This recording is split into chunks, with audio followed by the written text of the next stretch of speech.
The Book of Genesis. Genesis chapter 1. In the beginning, God created the heavens and the earth. Now the earth was formless and empty. Darkness was over the surface of the deep, and the Spirit of God was hovering over the waters. And God said, "Let there be light." And there was light. God saw that the light was good, and he separated the light from the darkness.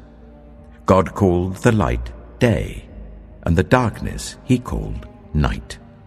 And there was evening and there was morning, the first day. And God said, "Let there be a vault between the waters to separate water from water." So God made the vault and separated the water under the vault from the water above it. And it was so. God called the vault sky. And there was evening and there was morning, the second day. And God said, "Let the water under the sky be gathered to one place, and let dry ground appear." And it was so. God called the dry ground land, and the gathered waters he called seas. And God saw that it was good. Then God said, "Let the land produce vegetation, seed-bearing plants, and trees on the land that bear fruit with seed in it, according to their various kinds." And it was so. The land produced vegetation, plants bearing seed according to their kinds, and trees bearing fruit with seed in it according to their kinds. And God saw that it was good. And there was evening and there was morning, the third day. And God said, "Let there be lights in the vault of the sky, to separate the day from the night, and let them serve as signs to mark sacred times and days and years. And let them be lights in the vault of the sky to give light on the earth." And it was so. God made two great lights, the greater light to govern the day, and the lesser light to govern the night. He also made the stars. God set them in the vault of the sky to give light on the earth, to govern the day and the night, and to separate light from darkness. And God saw that it was good. And there was evening, and there was morning, the fourth day. And God said, "Let the water teem with living creatures, and let birds fly above the earth, across the vault of the sky." So God created the great creatures of the sea, and every living thing with which the water teems and that moves about in it, according to their kinds, and every winged bird according to its kind. And God saw that it was good. God blessed them and said, "Be fruitful, and increase in number, and fill the water in the seas, and let the birds increase on the earth." And there was evening, and there was morning, the fifth day. And God said, "Let the land produce living creatures according to their kinds, the livestock, the creatures that move along the ground, and the wild animals, each according to its kind." And it was so. God made the wild animals according to their kinds, the livestock according to their kinds, and all the creatures that move along the ground according to their kinds. And God saw that it was good.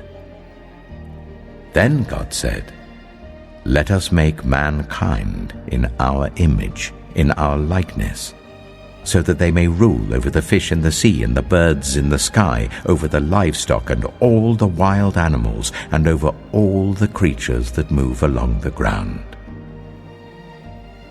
So God created mankind in his own image. In the image of God he created them, male and female he created them. God blessed them and said to them, "Be fruitful and increase in number. Fill the earth and subdue it. Rule over the fish in the sea and the birds in the sky, and over every living creature that moves on the ground.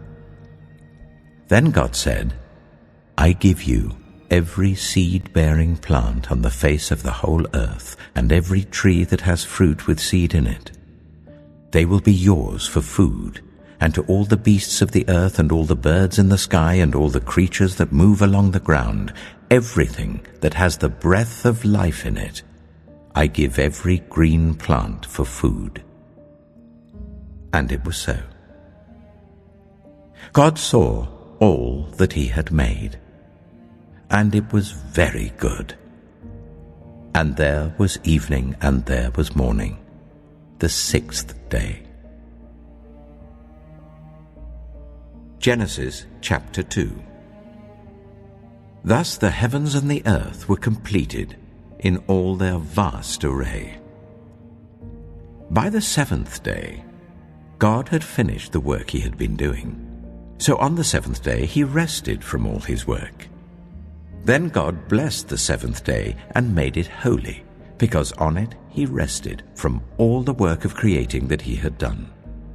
This is the account of the heavens and the earth when they were created, when the Lord God made the earth and the heavens. Now no shrub had yet appeared on the earth, and no plant had yet sprung up. For the Lord God had not sent rain on the earth, and there was no one to work the ground. But streams came up from the earth and watered the whole surface of the ground. Then the Lord God formed a man from the dust of the ground, and breathed into his nostrils the breath of life. And the man became a living being. Now the Lord God had planted a garden in the east, in Eden, and there he put the man he had formed. The Lord God made all kinds of trees grow out of the ground, trees that were pleasing to the eye and good for food. In the middle of the garden were the tree of life and the tree of the knowledge of good and evil. A river watering the garden flowed from Eden.